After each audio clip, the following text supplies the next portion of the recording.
Today, we're diving into a list that might just surprise you. 5 fast, fun, and underrated performance cars you can still get for under $10,000. From supercharged sleepers to turbocharged monsters, these cars prove you don't need to spend big to go fast. So today, we're counting down the top 5 cars you can get for under $10K. Let's get into it.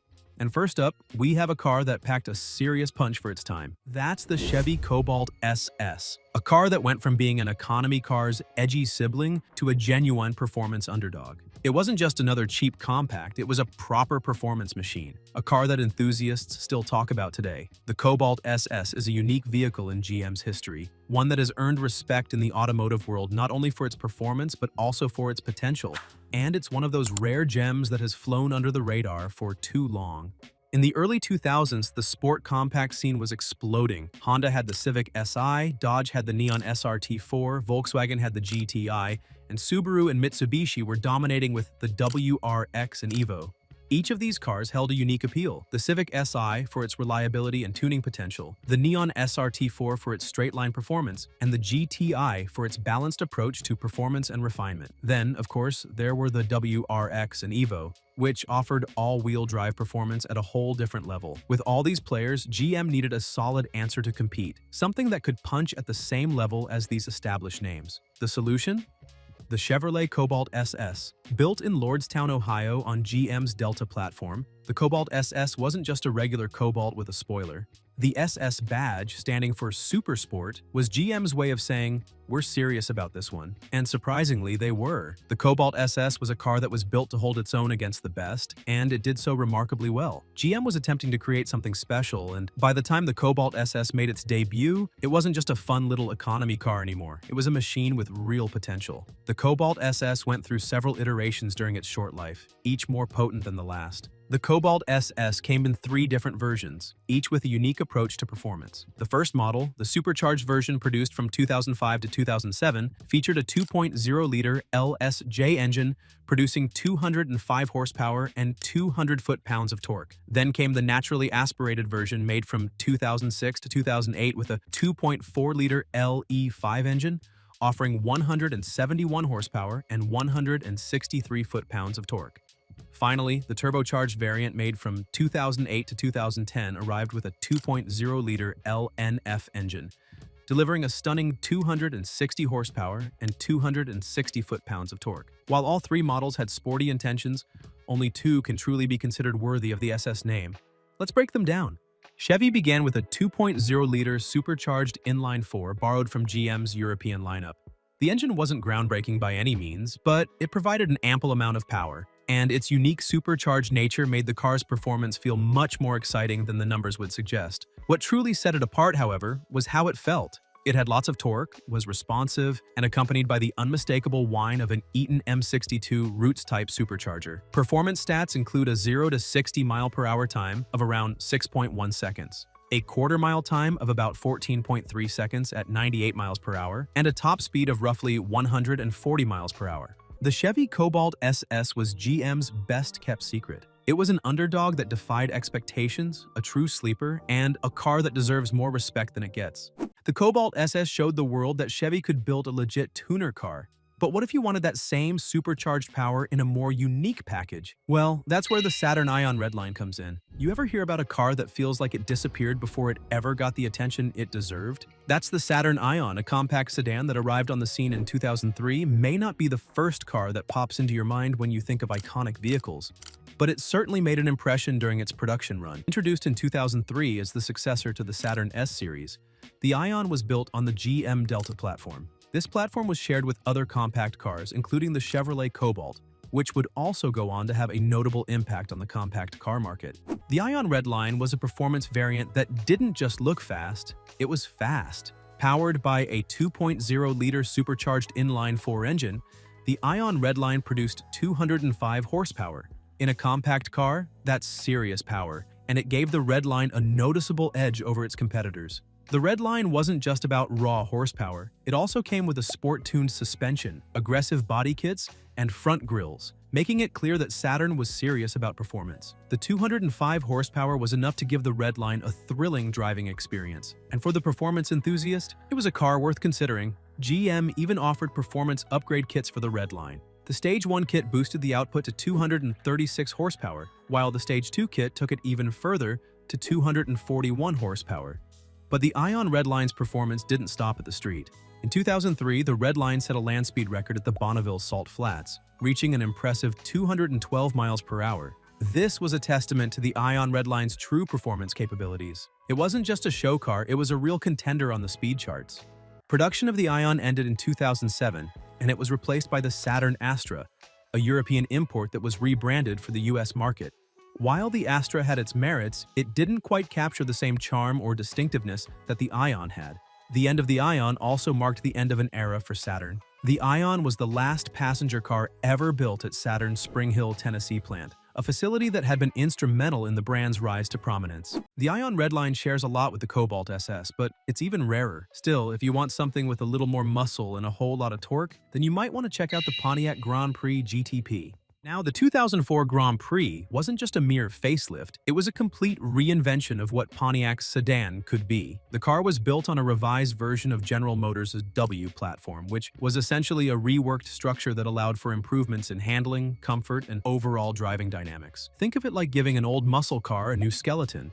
More modern and efficient, but still with that signature punch under the hood. At its core, the Grand Prix was reintroduced as a sleek, modern ride. It first made waves as the Grand Prix G-Force concept back in 2002, a preview of what was to come. But it wasn't until January 2003 at the Los Angeles Auto Show that the production model debuted to much fanfare. And let's be honest, the reviews were stellar. The design was fresh, the performance was improved, and overall, it seemed that Pontiac had crafted a vehicle that perfectly balanced performance with everyday usability. Now, if you were after more performance, the Grand Prix GTP and GTP Comp G were the models to look at. These trims came with the supercharged version of the 3800 Series 3 V6 powered by the Eaton Gen 5 supercharger.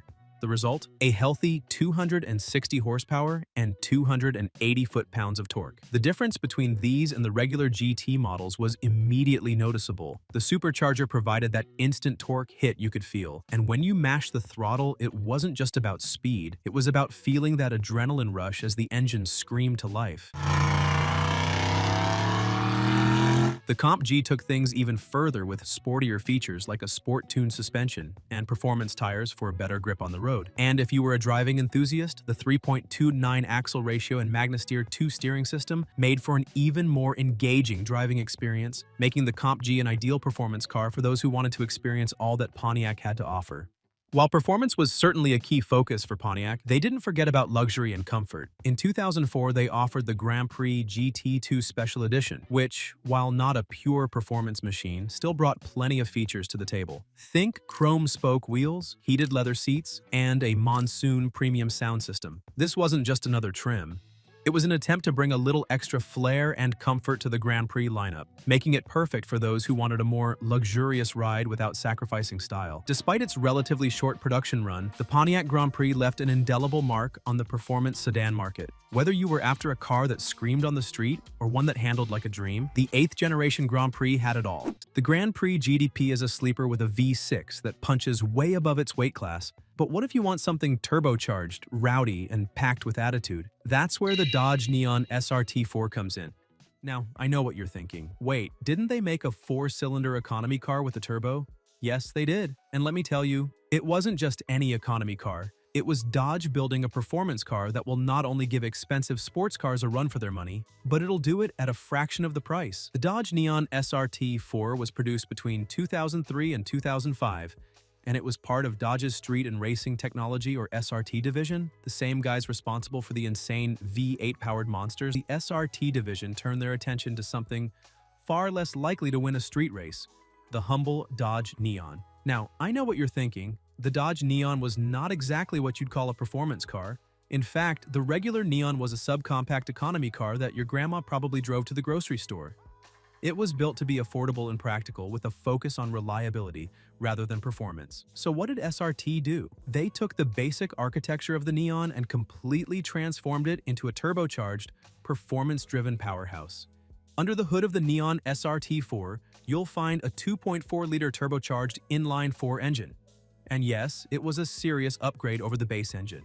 In its early years, the SRT4 put down 215 horsepower and 245 foot-pounds of torque. Impressive numbers for a car this light and inexpensive. But Dodge wasn't content with just that, so in later models, the power was bumped up to 230 horsepower and 250 foot-pounds of torque. In a world where a four-cylinder engine wasn't expected to be taken seriously, the SRT4 came out swinging, proving that a turbocharged four-cylinder could pack a punch. When you think about cars in its class, we're talking about models like the Subaru WRX and the Honda Civic, but this little neon was giving them a serious run for their money. Quarter-mile times were typically in the high 13-second range, which put it squarely in line with early 2000s Ford Mustangs and Camaros. Not bad for a car that was priced in the low $20,000 range. Throw a few bolt-ons on this thing, like a bigger turbo, intake, exhaust, and a proper tune, and you were easily looking at 280, 300 horsepower, beating V8-powered competitors with ease. The SRT4 wasn't just a car built for fun,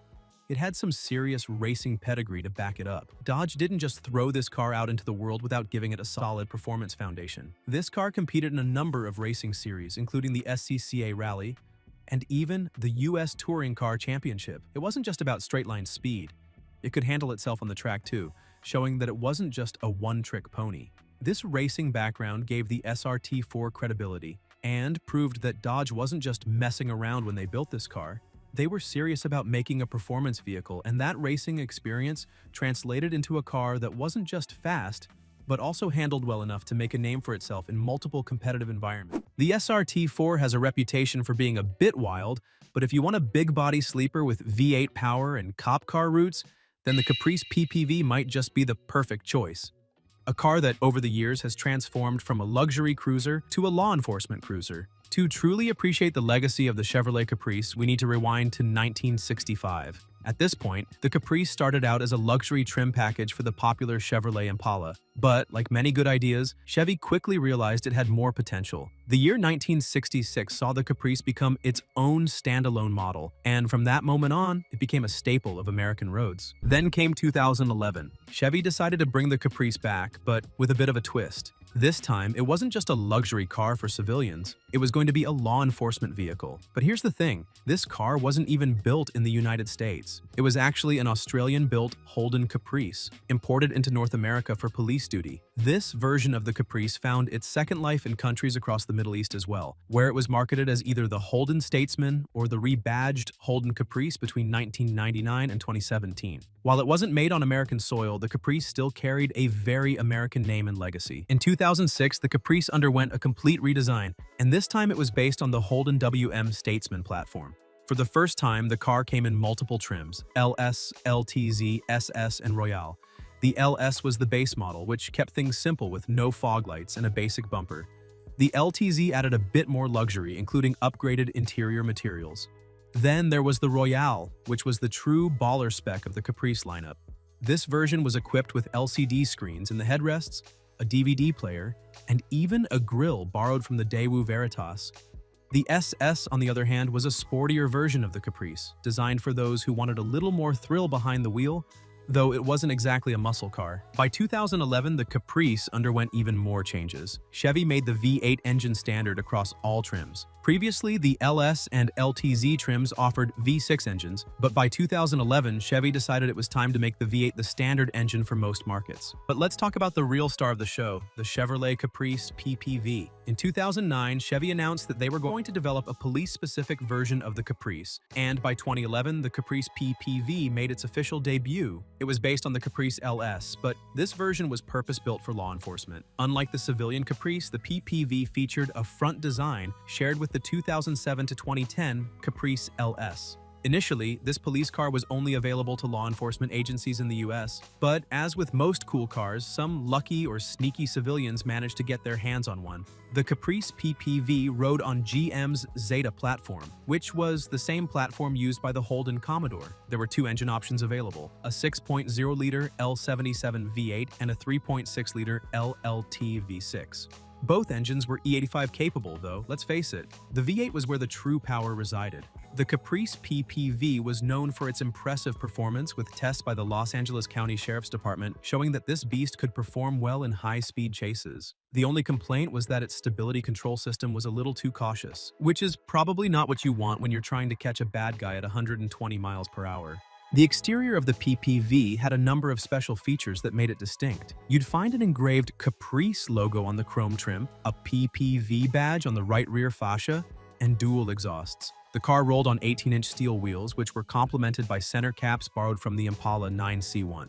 But the real difference was on the inside. The interior was specifically designed for law enforcement purposes. It included a prisoner partition, mounts for rifles and shotguns, and a touchscreen that replaced the radio and HVAC controls.